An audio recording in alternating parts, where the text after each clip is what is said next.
किसका औकात है इस बिहार में? किसका औकात है इस बिहार में? किसकी हैसियत है? किसी मंत्री की ना कोई औकात है ना हैसियत है कि नीतीश कुमार का माइक बंद कर दे। नीतीश कुमार किसी को एक जोर से देख भी देंगे ना, भस्म हो जाएगा।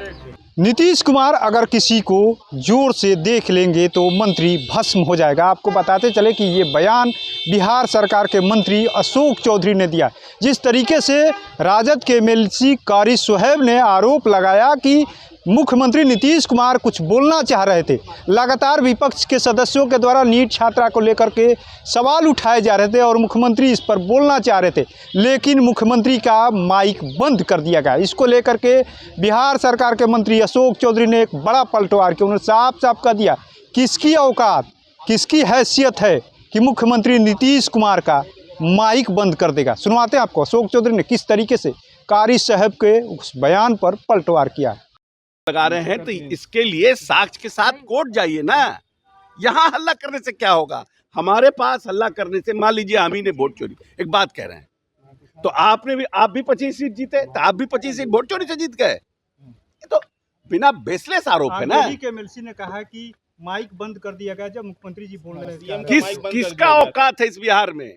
किसकी हैसियत है कि ना मुख्यमंत्री नीतीश कुमार का माइक बंद कर देगा? कह रहे कुछ मंत्रियों के इशारे पर बंद कर दिया गया। किसी मंत्री की ना कोई औकात है ना हैसियत है कि नीतीश कुमार का माइक बंद कर दे। नीतीश कुमार किसी को एक जोर से देख भी देंगे ना, भस्म हो जाएगा, खास करके मंत्री। देखिए, हर एक लोगों का अपना तरीका है प्रोटेस्ट करने का, लेकिन जैसे कि कार संचालन नियमावली में कुछ रहता है और आपको अपनी बात को रखने का अधिकार है। आप अपनी बात को रखिए, सरकार संज्ञान लेती है, फिर जब बहस होता है तो सरकार प्रिपेयर्ड होकर आती है, आप भी प्रिपेयर्ड होकर आते हैं और उस पर बहस होता है और उस बहस को सार्वजनिक किया जाता है, लाइव स्ट्रीम होता है, चलता है, जनता देखती है, क्योंकि जनता ही मालिक है ना इस डेमोक्रेसी का। अगर कोई आदमी हार गया और कोई आदमी जीत गया तो इसका ये मतलब थोड़ी है कि कोई उसी को सब अधिकार हो गया। अधिकार तो जनता के पास है। आप क्या करते हैं, क्या कंडक्ट है आपका, उस पर जनता आपको, आपके ऊपर प्यार और निष्ठा दिखाती है, भरोसा दिखाती है। तो जब आप सभापति ने ये सब बातें कह दी थी, उसके बावजूद भी क्योंकि जनता के हाथों तो बुरी तरह से पिट गए हैं, अब मीडिया में बने रहने के लिए कुछ से कुछ बात को उठाना। अब कहते हैं कि कुछ लोग कि नीट में क्या हो गया था, अब किसके नीट के छात्र को किसको बचाया जा रहा है? अरे नीट का छात्र का केस कॉम्प्लिकेटेड हो गया है, there is a complication in investigation. तो अब उसको फेयर इन्वेस्टिगेशन के लिए उसको सीबीआई को दे दिया गया। बहुत से लोग सीबीआई मांग रहे थे, सीबीआई को भेज दिया गया। अब सीबीआई नहीं देते तब कहते कि ये लोग सीबीआई नहीं भेज रहे हैं।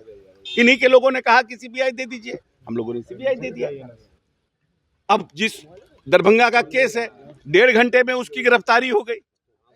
अब पास्को का एफआईआर नहीं किया जाता है पास्को केस में, निर्भया केस के बाद ये सुप्रीम कोर्ट का ऑर्डर है।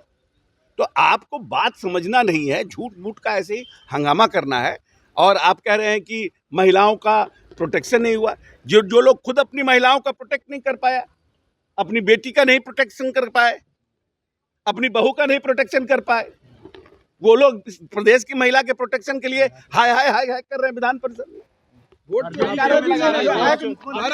आपने सुना किस तरीके से एक तरफ जहां लगातार विपक्ष नीट छात्रा के मामले को लेकर के दोनों सदनों में सत्ता पक्ष को घेरने में जुटा हुआ है, वहीं जिस तरीके का बयान राजद के एमएलसी ने दिया कि मुख्यमंत्री को बोलने नहीं दिया जा रहा, माइक बंद कर दिया जा रहा है, इस पर अशोक चौधरी ने साफ साफ कह दिया किसकी औकात। और ख़ास तौर से मंत्री अगर इस तरीके का बात कह रहे हैं कि मतलब मंत्रियों के इशारे पर माइक बंद किया जा रहा है, अगर एक बार मुख्यमंत्री नीतीश कुमार देख लेंगे तो भस्म हो जाएंगे। NBC 24 के लिए पटना से कृपा शंकर।